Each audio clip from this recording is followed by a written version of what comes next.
Hey, what's going on, guys? Paul English here, and welcome to our weekly Flash and Arrow recap show. I am joined by the OG man, Chris Miller. How are you? How you doing, Paul? Lovely to talk some DC TV, especially I think it would be next month. I guess next Monday, Supergirl. Hope that's good. Yes, we will talk a little about it at the end, but our main reason here, it is Flash, it is Arrow. It's time to talk about these shows. We had 2 new episodes this week. Let's just jump right in. I don't want to waste any time. So, Flash. I thought it was an unbelievable episode. I mean, everything about it was just friggin' amazing, from the writing to the action. Everything about it was just the drama, especially. Absolutely stellar episode overall, I thought. And I cannot wait to get into specifics on this. But first, Chris, I want to hear your overall opinions on this episode of Flash. It was probably more surprisingly good than one would expect, especially this is a Rogues episode, with, of course, with Captain Cold. Yes. We were introduced to his father, Louis Snart, of course. Yes. And, in her Lisa's roles turned out to be more surprising than one would expect, I mean, and of course, it was a particularly really well done episode, really well done, especially, I love, Wentworth Miller's portrayal of Captain Cold, especially in this episode. And of course, you get to see some intriguing new developments, of course. The making of the speed cannon. That was great. Yes, this turned out to be a very solid hour of television. Yes. All right, so some specifics.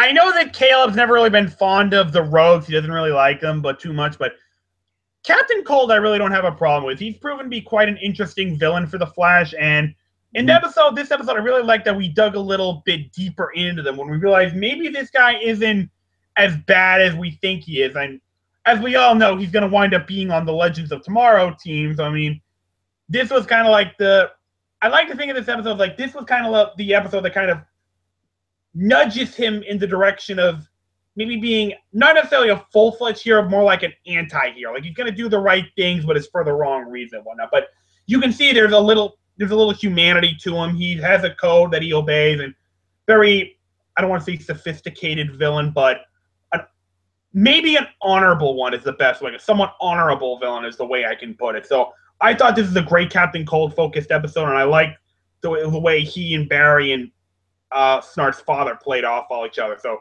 great dynamics in that role. What did you think of Captain Cold in this episode? Like I said, I thought Wentworth Miller gave a great performance. And it shows a side of Captain Cold that we really didn't expect. Like I said, you said he's not really a villain. He's developing not really into a hero, but really into an anti-hero. He does have a kind of a complicated relationship with his dad. It's, I don't know about subservient to him, but the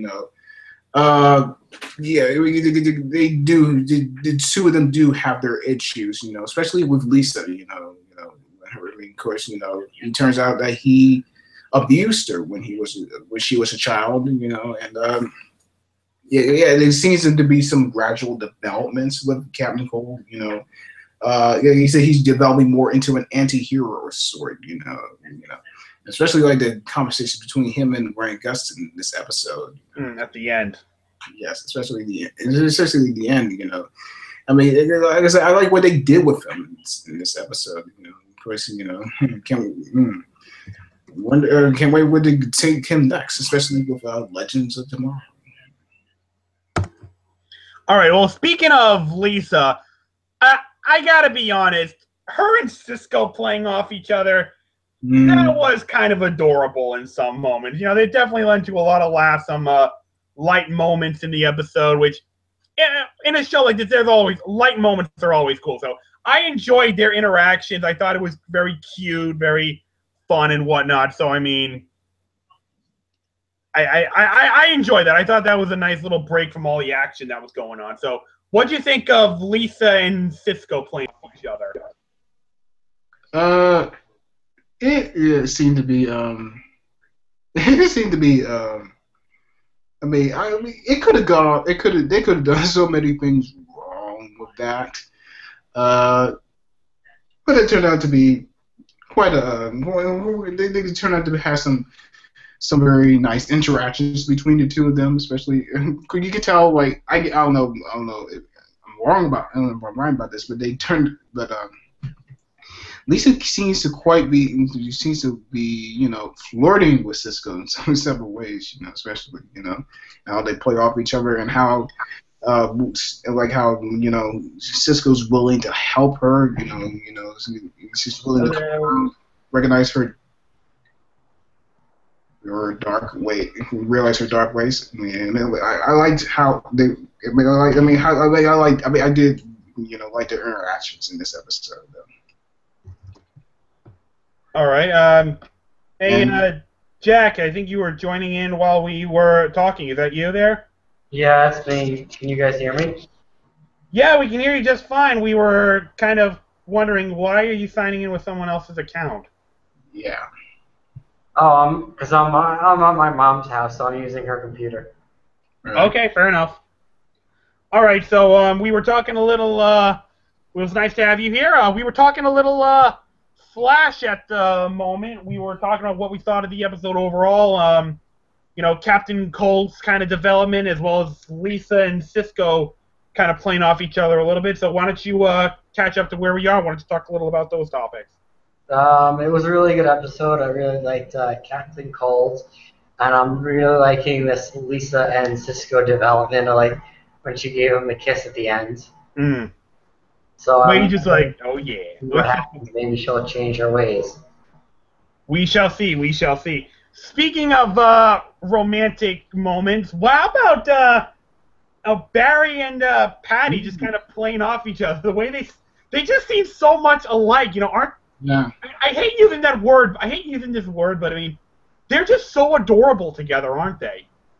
Yeah, they do. Especially their interactions together. You can tell, both have an awkwardness about them, but yet they have like this kind of, they do have kind of, I have a pull toward they do have a dynamic about them that it's not seen in with Barry and Iris and especially they do have great chemistry together. I mean I like Patty.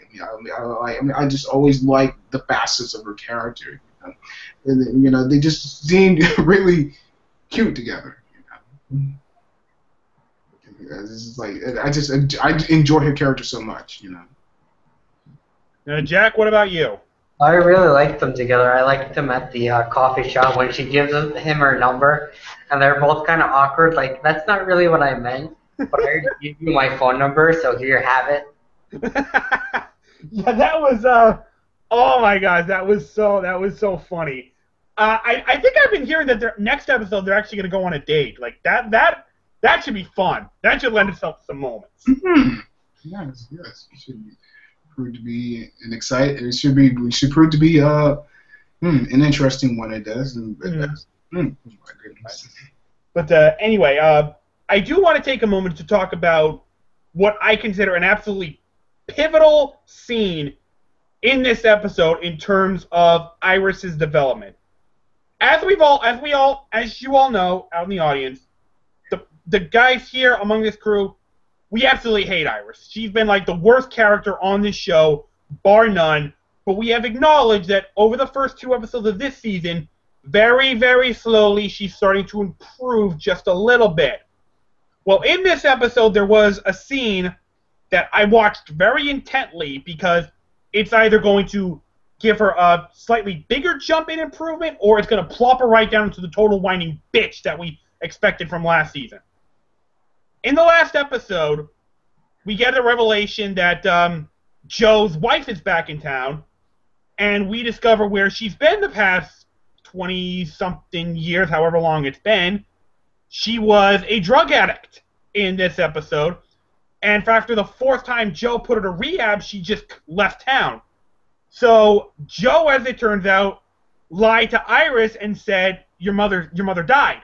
She did not tell her that she was a drug addict out of fear of hurting Iris, going down the wrong path, blah, blah, blah. Mm-hmm. Well, now Iris' mom, whatever her name is, she wants to see Iris again. She claims she's changed, blah, blah, blah. And Joe's wondering, what should I do? What should I do? Should I tell her? Should I not? Barry says, Joe, you need to tell her. she'll understand. She's a grown lady. So I'm watching that scene absolutely intently. I'm watching that scene where Joe reveals to Iris that, yeah, I'm sorry, I lied to you again. Your mother's not dead. She's alive. You know, she was a. I'm listening to this confession, and I'm waiting intently for Iris's reaction because, as I just mentioned, the way she reacted is either going to A, give her a jump in improvement, or B, is going to erase all the improvements that she's made this season. So I'm watching that so intently, and I gotta be honest with you guys, I could not be happier with the way she reacted. I absolutely love that reaction. It was perfect. Like, you could tell, yes, she was upset that her father lied, but at the same time, she understood why he did it. It's to protect her. She gets it. And when I saw what she said, like, I understand, Dad. It's okay. You did what you had to do to protect me. I'm like, thank you! God! Yes! The writers finally are getting her right! I'm trying to temper my excitement but at the same time, I know the writers want to have Barry and Iris eventually hook up. So if they want us to believe that, they've got to improve her as a character. And her reaction to that was perfect in every sense of the word. I absolutely loved her reaction. It was right on. So she keeps up the improvement. She keep on improving. I hope she keeps it up. So I hope they continue to write her well this season. So, Chris, I want to ask you, what did you think of that moment? That moment was pretty much one of the most, one of the most spellbinding and probably one of the most, one of the most well crafted in the series. So you can really feel the heartbreak of Joe having to, reveal what he had to do. I mean, he did lie to Iris, but he did it for her own good. Mm-hmm. I mean, yes. I mean, she had a mother that, I don't know about neglect, but went on the wrong side of things, Mm-hmm. especially. And the conflict that Joe has, and how to actually tell her, it was really believable. You can see, so you can see how difficult it was to reveal that part of that chapter of his life, and Iris's. It was emotionally, it was really an emotionally charged scene, and I really loved Candace Patton's reactions. They were absolutely incredible in this episode, and how Jeff C. L. Martin delivers the dialogue and the how telling the whole story is just like you just feel for him, as he is breaking down. It's just like you can see it was like you can see the difficulty, how hard it was, but he had to do it. Mm. It was it was one of the highlights of that. It was one of the great parts of the episode for me. Jack, what about you? What'd you think of all that? I really liked it. I was actually kind of surprised because it's Iris, so we're always expecting her to do something stupid. Mm-hmm. And she was really good. And it's the exact opposite of the Lance family, where it's like, oh, you lied to me. Let's not talk to each other for a couple episodes. Mm-hmm. This was I understand why you told me. And then one of the other things that I loved in that scene was when Joe said she was married to a cop, so she knows how to hide. Because I think a lot of people would have been like, well, Joe's like a cop, so he can't find her. So I like that they put that in there just to put that to rest. Just to say, he doesn't know where she is. She knew how to hide. Mm. Yeah, that's a good point to bring up. But, yeah, oh my gosh, I could not be happier with that scene. It was just so well done, and a huge step forward in terms of Iris's development as a character. She's starting to become good. I hope it continues. I really do. Tolerable is more like it. Tolerable could be the word. Maybe better. Maybe for the better, I guess. Yeah, but yeah, overall, absolutely stellar episode that I completely loved. So, let's move on to Arrow. And, I gotta be honest, I really did not like this episode as much as I did Flash. I mean, it was still a good episode, but, I don't know, We didn't talk about Wells showing up. Oh, yeah, I suppose we should bring that up, should we? That could be something huge. Harrison Wells shows up from Earth 2, shows up at the end. So I mean, I wonder what this means.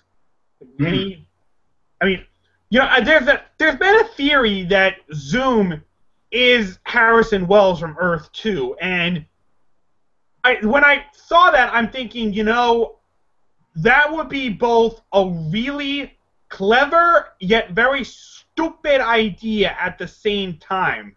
It's like, on the one hand, no one's expecting it, but on the other, that's such a repeat. I mean, there's such a cop-out in a way. I think Wells is just Wells because I think it's just kind of a red herring. Oh, so I mean, like he just randomly found the portal? Was that what you're saying? No, I mean, he's a scientist, so he would probably investigate. But I think the face he made, that's kind of a red herring. John Campea on the Flash Recap show had an interesting theory. He thinks Zoom might be Barry from Earth 2. Yeah, that's one of the other theories I've been hearing. Right. Which makes more sense because we haven't done that before. Probably. True. Probably. I mean, he may be. I'm not sure about Wells. I mean, maybe he did. I mean, maybe he has a connection to Jay Garrick, I guess. You know, maybe they could have worked on, you know, this kind of phenomenon at some point. You know, I mean, he may be in league with Zoom. I mean, there are all kinds of possibilities about that. I mean, as far as him, as far as him being a speedster like he was, I'm sure it would make me angry, but it would make me upset if they repeat some of the ideas they had from the first season. Did you guys talk about Captain Cold and Barry scenes together? Because I thought those were really good. Yeah, we already talked about those. And what about Professor Stein at the end? Yes. That one actually we didn't mention. But I think it seems to connect to the idea that Ronnie's not that maybe Ronnie's not dead. I mean, I know we've talked about that. Yes, it's confirmed he's dead, but Earth 1. But I mean, I don't know. Maybe he's sensing Ronnie in Earth 2. Maybe. I still think Ronnie's alive and he's stuck in Earth 2. Or maybe in between somehow. Yeah, that they're just like trying to throw us off. Could be. I mean, could be. But we know we're gonna get a new Firestorm for Legends of Tomorrow. Yes. Oh yeah, that's right. Which Forgot about that. is only a couple of months away. Right. Yeah, I know. That's kind of nuts, isn't it? It is. Definitely. Oh, okay, so, Jack, before we move on to Arrow, Chris and I talked about this before the show began. What did you think of the new photos of Danielle Panabaker as Killer Frost? Like, damn! Yeah, she's still hot.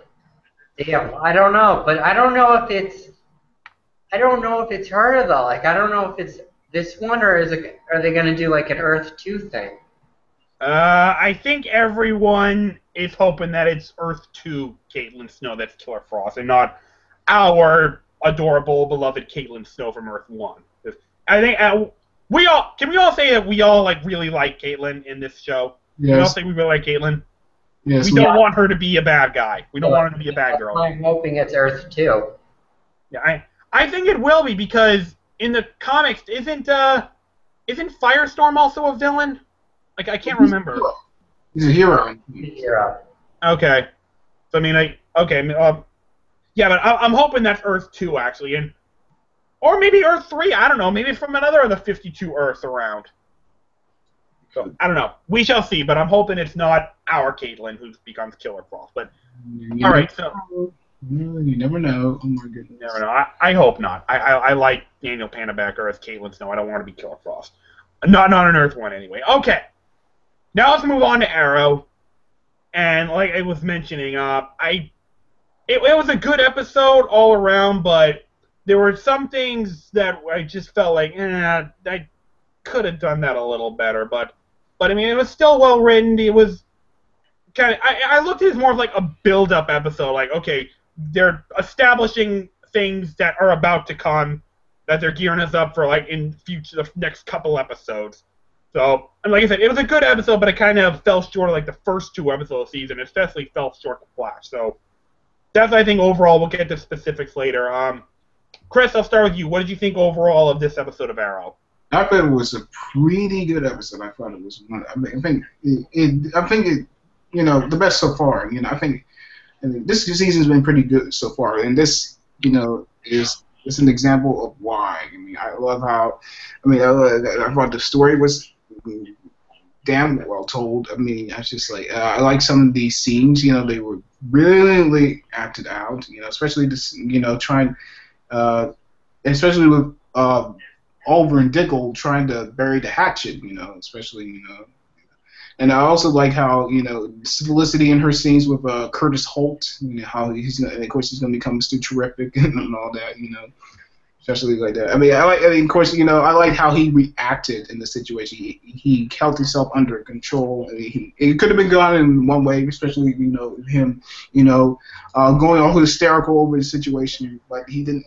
It wasn't like that. You know, the flashbacks were better than I thought than last year. I mean, I think those flashbacks for last year were a little bit average, I guess, you know. But you know, this seemed to be a really, really very well done episode. I think this is a really good episode. You know, I thought for me this season. You know. Jack, what about you? No, I thought it was a really good episode. I'm really liking the flashbacks. I feel like they're easier to understand because we don't have them running all over China. Right. Like, we have them in one location, the island. Okay. And I like that we're seeing what he's learned on the island. Yeah. Mm-hmm. Like a better interrogator and stuff. Like, you don't have to kill everybody. Yep. All right. Let's get into a few specifics. And I'll start with like what I did think was the best part of this episode, which was, you know, John and Diggle, Oliver and Diggle trying to, you know, bury the hatchet. And hands down, my favorite moment of this episode was, and it's just another example of how much I love Felicity. The way she took control of the whole situation with Oliver and Diggle just verbally fighting. And so he's like, okay, that's enough. You two are not moving until you work out your differences. I'm sick and tired of dealing with this. I'm like, oh my God, Felicity, I love you. That was so funny. That was such a great scene. Just like, I thought you two would have took your heads out of your own asses by now, but I guess not. Right. But I thought, what was that, like, that great scene? But then there was a very human interaction between, you know, Oliver and Diggle, where Oliver and Diggle with Diggle saying, listen, Oliver, you know, you kidnapped my wife, you threatened my family, you lost my trust, and Oliver's like, look, I know that, John. I know I betrayed your trust. I understand that. What I don't understand is how come you're not giving me a chance to earn it back? Like, I think Oliver, I mean, I knew that Diggle was never gonna just simply give Oliver his trust back. Of course not. That's not the type of guy Diggle is, but, you know, at least give the guy a chance to earn your trust back. I mean, I like the way Oliver handled that. Like, I like the way he said, like, I don't expect you to give me your trust again, but at least give me a chance to earn it back. But I thought that was very well handled, especially, you know, the fight scene at the end with Oliver getting in front of Diggle, taking those cards from this metahuman guy. I thought that was a very, very well done scene. And Chris, that what did you was think? so funny too when he's like, I took a bullet for you, and he goes, no, those were metahuman throwing cards. Yeah. Chris, what'd you think?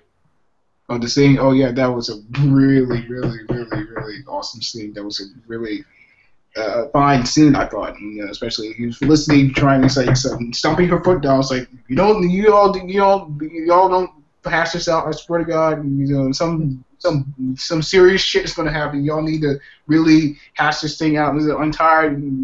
It's like, because yeah, this whole thing between the grudge that Diggle has with, you know, against Oliver has been going on for so long.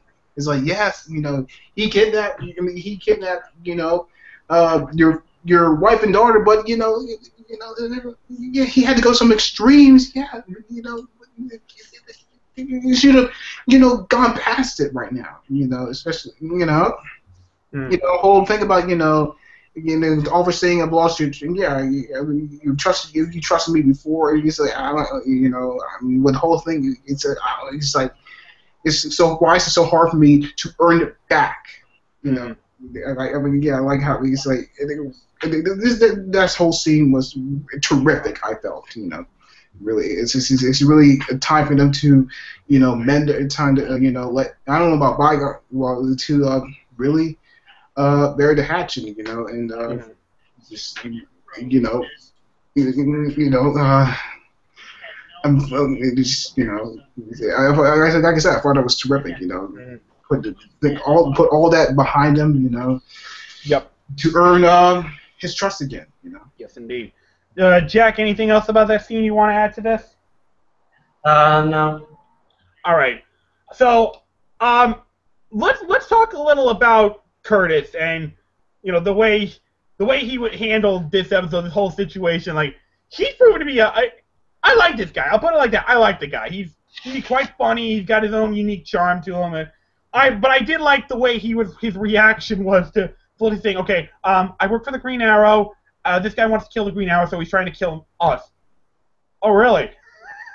Like, that was just so cool. But I especially love their last interaction in the episode where, before I get to that, how I thought the scene where they're on the first name basis, where Felicity's like, I think we're on we've established enough of a working relationship where you can call me Felicity. It's kind of a weird name, isn't it? Like, okay, just Miss Smoke.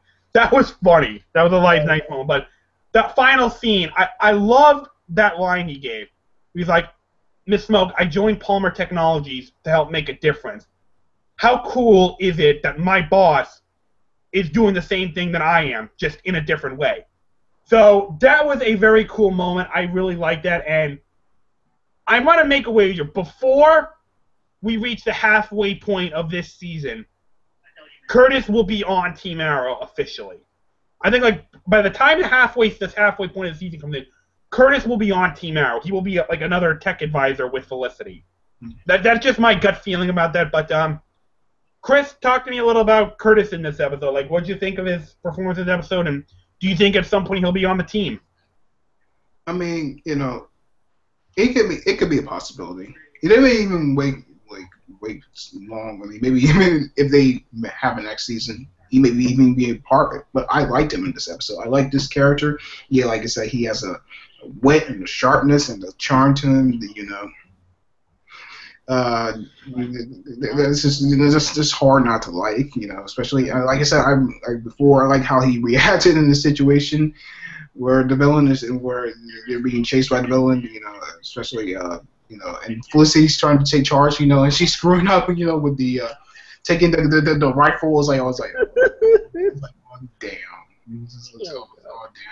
And he reacted calmly to that, you know.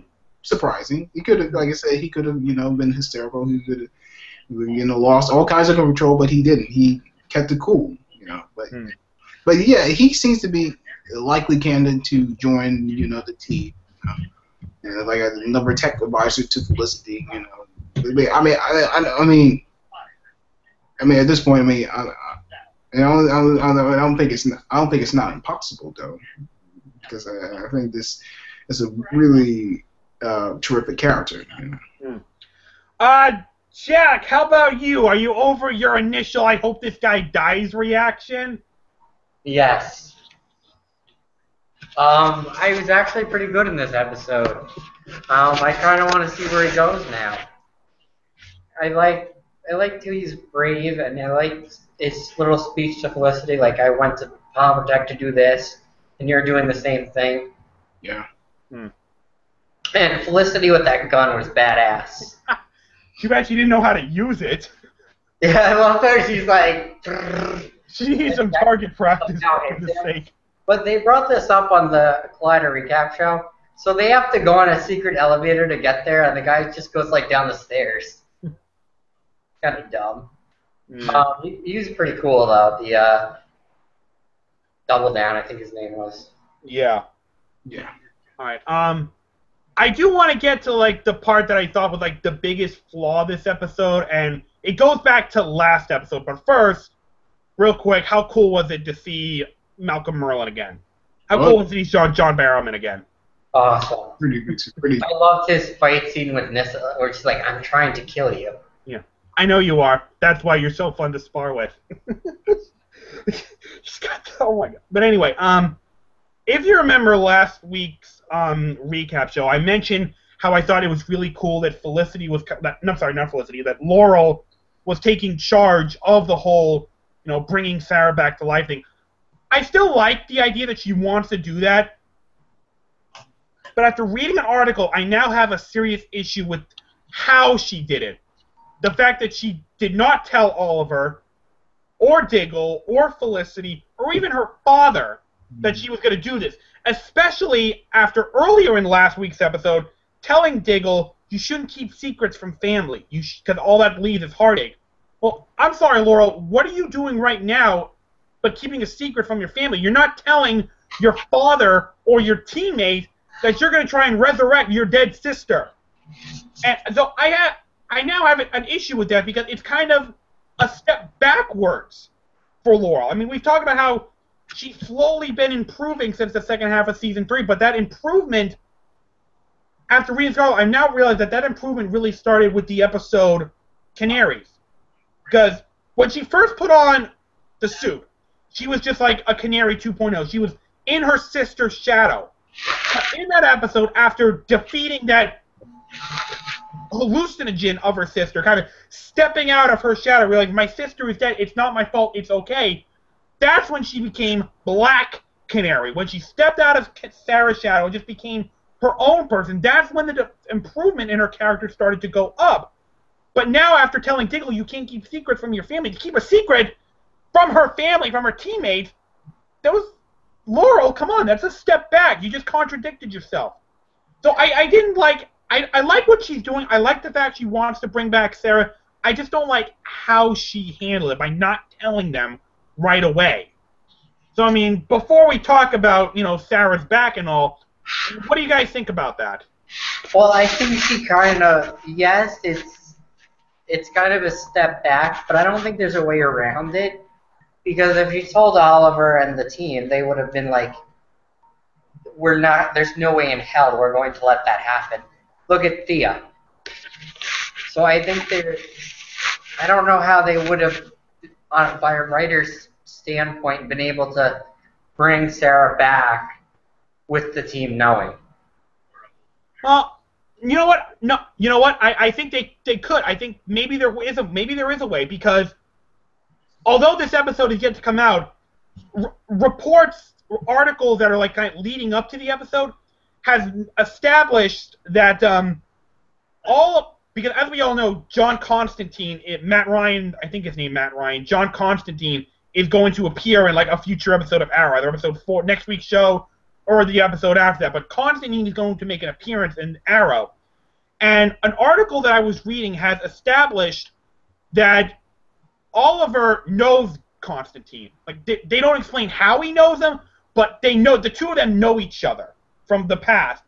So what I think they could have done is maybe if Laurel were to tell Oliver, that could probably lead to Oliver saying, if you're serious about doing this, Laurel, I don't think the Lazarus Pit will be enough, but I know someone who might be able to help. Let me give him a call and we can bring him up to Nanda Parbat. Maybe that can help out with Sarah's resurrection. And then that can lead up to John Constantine's appearance. Because I get the feeling Constantine's purpose on this episode is going to be to restore Sarah to some semblance of normalcy. Because I think that's how they could have done it. What number episode just aired? That was number 3.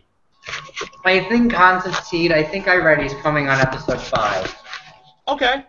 So, I mean, if they just waited to resurrect Sarah for a couple more weeks, they could have brought Constantine onto Nanda Parbat and then immediately assisted Sarah as soon as she got out of the pit. Well, we'll have to see what next week's episode is, because they showed that layout. I think they wanted to do it because it seems from the preview for next week they want to show that Lance is working with Damien Darhk, and I think Damien Dark's not going to be able to restore her soul, and then Constantine is going to show up and he's going to do it. Mm-hmm. All right, Chris, what about you? Oh boy, about the whole thing about Laurel. I mean, I believe it's what Jack said. There isn't really no way about it. Yes, she told Diggle about keeping secrets from your family and all that. But yeah, it is kind of a complicated issue. But in this case, you have to prove certain stuff out the window. You're really gonna have to go into some extreme areas. Especially I mean, she does have. I mean, she does have love for her sister. She's very caring, devoted to her. But but in this case, with that drive that she has, she is willing to do anything. I mean, Yeah, the sister should do. I mean, I'm not faulting her for that. But like I said, in this case, with all that is going on, you're bound to, make some tough choices. Especially the stuff with her father and everything and all that. You're bound to make some choices that I mean, they may not be some of the best. I mean, may not be some of the. I mean, some may question the decisions, but I mean, but it's all. It has to be for a good reason, especially. I mean, someone would be shocked at Nissa's, rejection of Cheryl to be resurrected, especially, but I mean. I feel that Laurel is doing this, I think that despite some of the compromises in her making the decision, is doing it for the best. Hey, all right, so let's talk a little about Thea's sort of descent a little bit. She's kind of descending a little more into madness per se, with Malcolm allowing 2 of his own people to be slaughtered by Thea just to make sure she doesn't get any more bloodlust craves. I'm like, God damn. I mean, I suppose, he's doing what a good father should do, trying to help his daughter out, but that's kind of extreme, don't you all think? Yes, but he's Malcolm Merlyn, so... Yeah. But... normal dad at the window at that point. No, yeah, that's true. But, and I just realized this. The fact that Thea's starting to go down this road, I mean, it could be me, but that may actually lend a little bit of credence to the theory that it's Thea who dies at the end. It's Thea's tombstone we saw at episode 1. I mean, we've all been speculating, could it be Lance, could it be Diggle, could it be Felicity? But that scene right there, I'm thinking, if Thea continues down this road, I wonder if that's actually going to be her. Like, it's just a thought. I'm like, wow, that actually that little scene right there actually does lend a little bit of support to a notion that it might be Thea who dies. Yeah. One thing, when Malcolm says that even though we find out later he's lying about this guy she can go see, I thought he was talking about Constantine. I was like, he's talking about Constantine, obviously, and then you find out he's lying. I'm like, okay, well, I was wrong. Yeah, I didn't think about that, truth be told. I mean, but that was a good point, actually, Jack. Good point.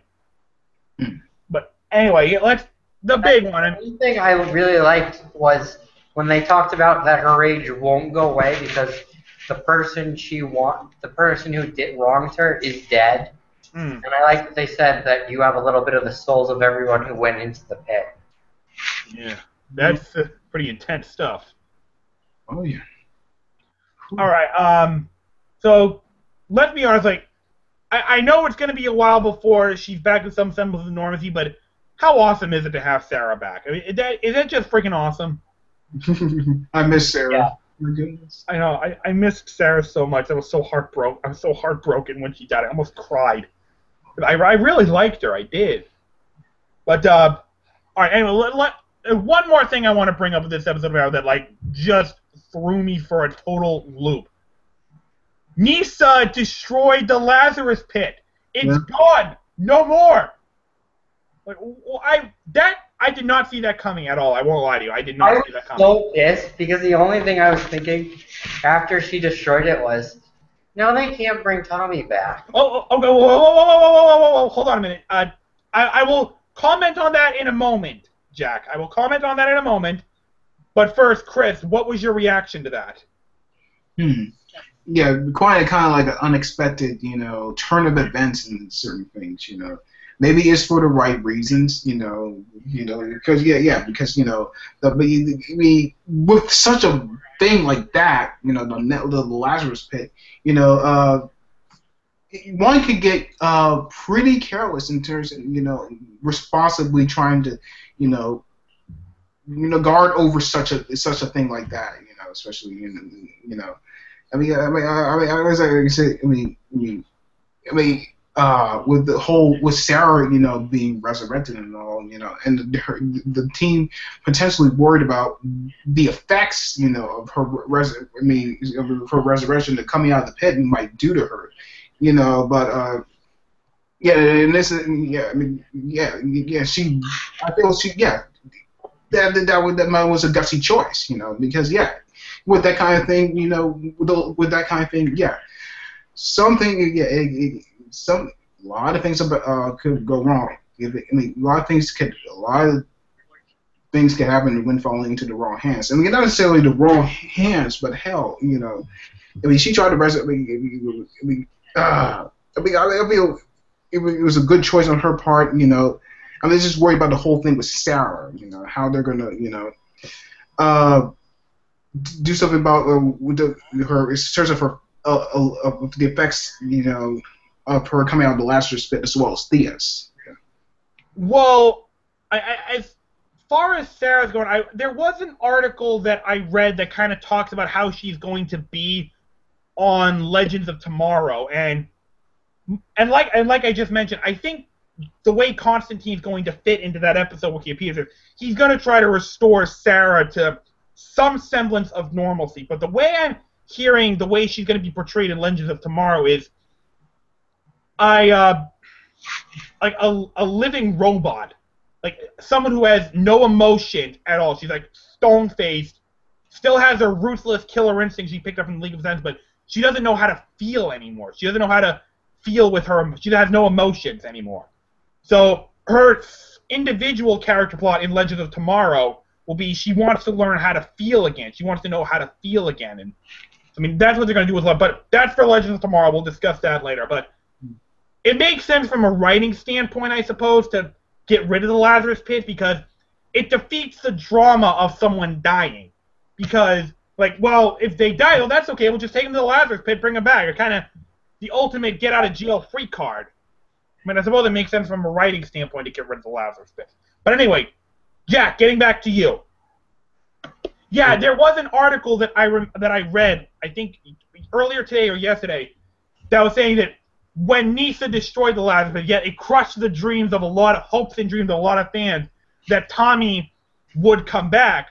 But this article also posted a very interesting theory that made me go, And that would also explain Malcolm's reluctance to grant Laurel's request to put Sarah into the Lazarus Pit.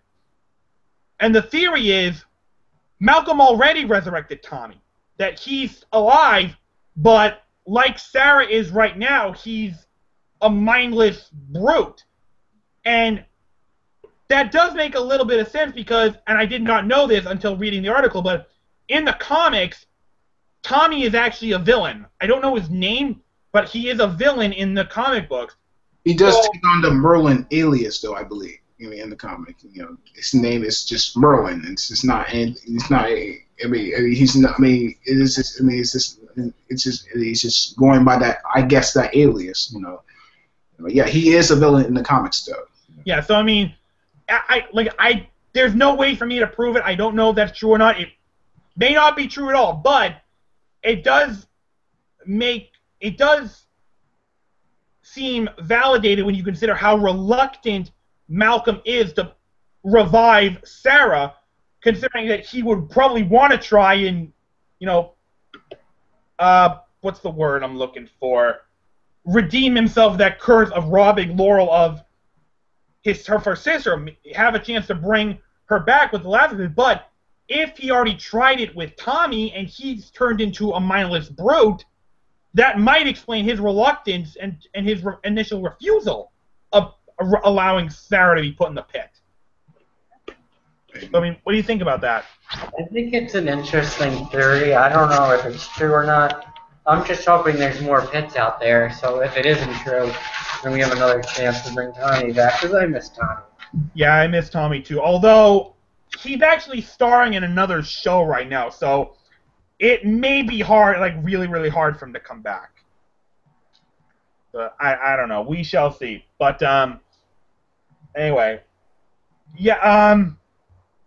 I don't think there's anything else I wanted to talk about with this week's episode of Arrow. Does anyone else have anything they want to bring up? Yeah, I wanted to talk about Damien Dark continuing to be a badass. Oh yeah, he's definitely not letting us down in that category, is he? When he's meeting the metahuman for the first time, and he's like through a test, and then later on, when he tells the guy to fight him, and he stops the cards, and he's just playing the card with his hand, and then he kills the girl. Yeah. He is badass. You don't want to mess with him. No, you don't. No, you don't. And I'm loving the continuity between the different shows, between Flash and Arrow. Like, Cisco says, he was around, and then at the end they're like, Cisco has our metahuman locked up in Iron Heights. Yes, indeed, I did notice that. That is definitely pretty cool. All right, so I think that's going to wrap up our discussion of Flash and Arrow. But before we sign off for the day, I think there are a couple other news stories that we should probably consider going over. First one, we now have 4 Power Rangers cast for the 2017 movie. We have Kimberly, Jason, Billy, and Zach cast. All we're missing is Trini, and we'll be good to go. They announced, Lionsgate announced earlier they have cast another unknown, a guy I've never heard of, for the Blue Ranger. So that's 4 people we've never heard of playing these roles. My question to you guys is, does that make you nervous, or do you think it's a good idea for them to go with unknown, so that we have nothing to judge them by? I don't think it's that big a problem that they have like unknowns for the main actors, but cast like veterans for the supporting roles of that. I mean, that would make more sense to have like unknown actors be our heroes because we have nothing to judge them on. So I mean, that's what I think. I want to know what you guys think. I'm nervous about it. I think it would be a better idea, even if you just. I'm not saying all of them have to be known, but at least 1 or 2, just for the people who, like me, who isn't a fan anymore, would get me more interested knowing, this actor I heard of is going to be in this movie. That makes me a little more interested to see it than, just hearing, Joe Blow is in it, or Joe Schmo. Like, I don't know who these people are. Well, I mean, like I said, Jack, I think they're saving like veteran actors for like the villain, or like Rita or Zordon or Alpha or Ernie in the Juice Bar, or hell, have some veteran actors for Bulk and Skull. I don't know, but I mean, I think that's what they're going for. They want like veterans for the supporting roles. I mean, I was watching 300: Rise of an Empire last night, and it got me thinking, how friggin' awesome would it be to have Eva Green as Rita Repulsa? Like, I don't think she'd ever do it, but that would be so cool. Because it'd be such a different version of Rita. Someone who's much more evil and such much more, like, oh my god, such a better version of Rita. Because anyone who watched the original shows know that Rita was so over the top. And I know that was the direction they were going for, but if you've seen the original Sentai Zyuranger, Rita's counterpart in that show, Witch Bandora, was a total badass. I mean, yeah, she had her over-the-top moment, but she was evil to the core.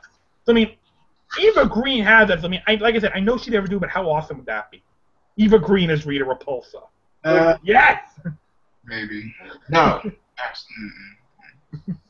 I'm not really sure about that. Oh, my goodness. All right.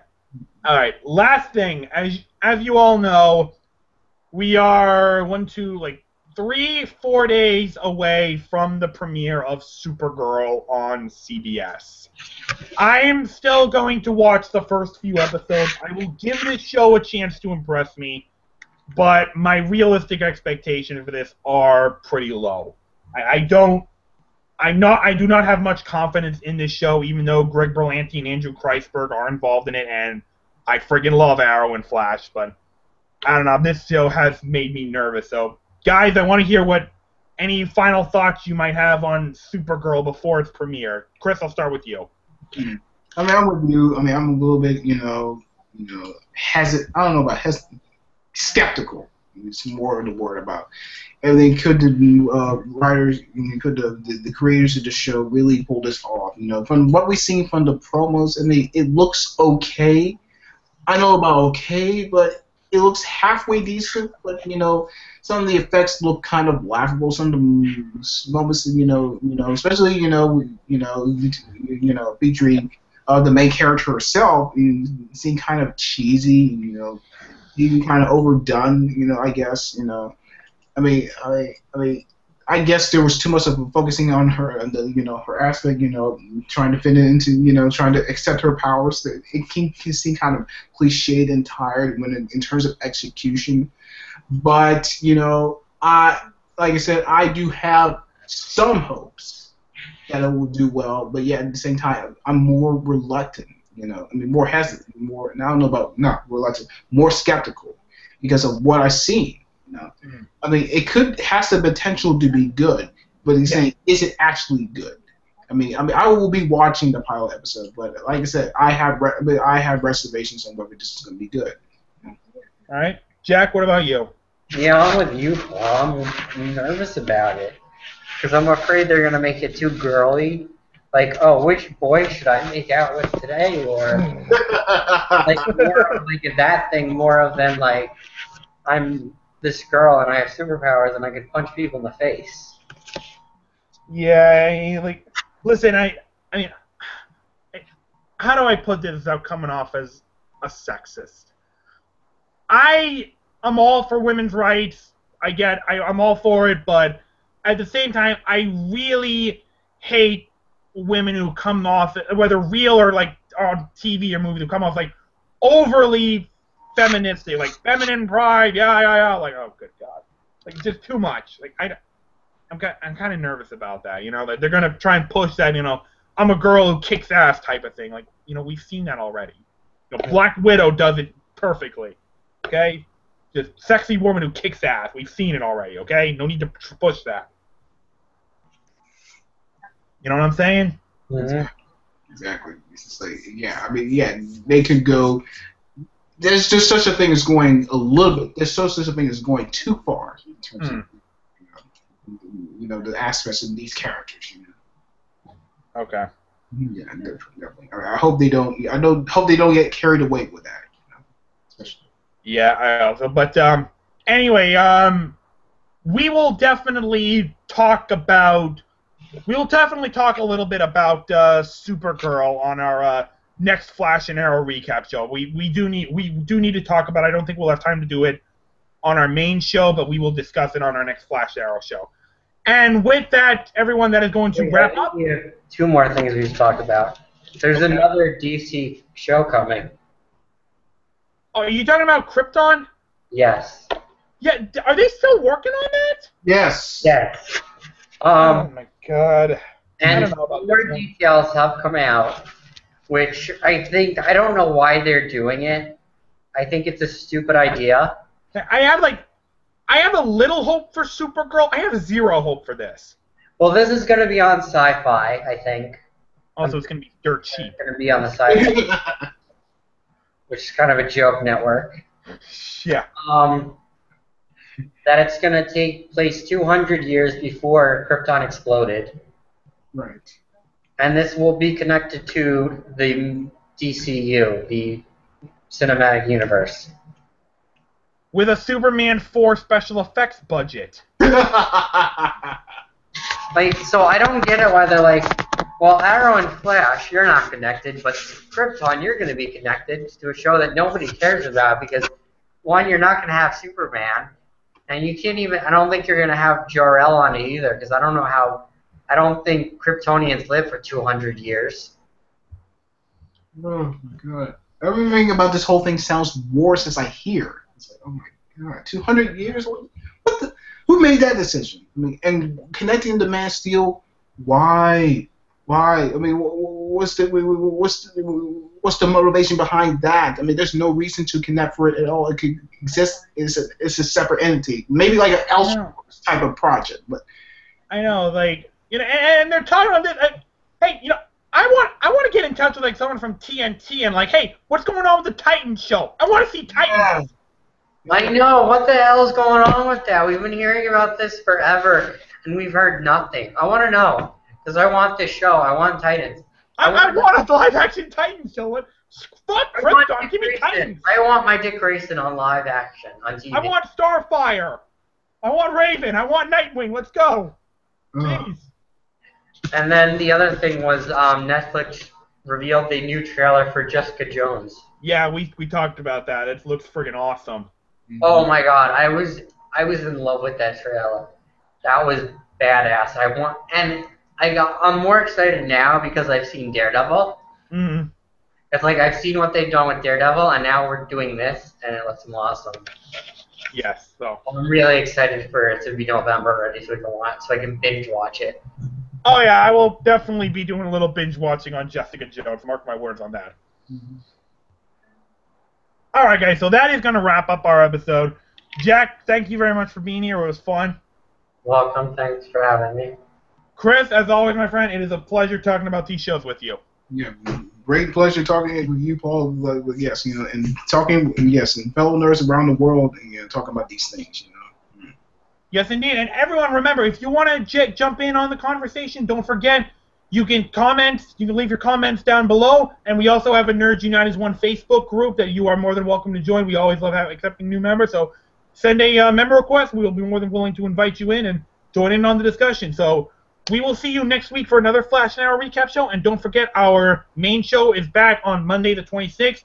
We are going to be talking about TV show, kids show, Halloween specials. Talking about why we like them and name a few of our favorites. So we hope you'll tune in for those. Thanks for watching, everybody. Have a great day.